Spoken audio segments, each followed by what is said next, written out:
কষ্ট হচ্ছে, আমি আর সহ্য করতে পারছি বৈদ্য না। মশাই, আমার মায়ের কি হয়েছে? উনার শরীরের এই অবস্থা কেন? হাল্ক, তোর মায়ের ওপর কালো জাদু হয়েছে। তোকে আজ ভোরের আগেই সিংহাসুর দৈত্যের শিং আনতে হবে, না হলে তোর মা সারা জীবনের জন্য পাথর হয়ে যাবে। ব্ল্যাক ইউনিকর্ন, আজকে তোকে আমার সাহায্য করতে হবে।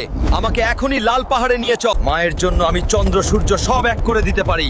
আমি মাকে ঠিক করেই ছাড়বো। সিংহাসুর দৈত্য, আমি আসতেছি। সিংহাসুর দৈত্য, তুই আমার মাকে জাদু করেছিস, আজকে তোর শিং ভেঙেই ছাড়বো। হাল্ক, দেখি তোর মাঝে কত জোর আছে। কি হলো হাল্ক? সব হাওয়া কি এখন বাহির হয়ে গেল? এই সবাই, এই হাল্ককে বন্দি কর, সে যেন পালিয়ে যেতে না পারে। হাহা, এবার তোকে কে বাঁচাবে হাল্ক? সিংহাসুর দৈত্য, আমার কোটি কোটি ভক্ত আমাকে দেখছে। আমি আগামী পর্বে তোকে শেষ করেই ছাড়বো।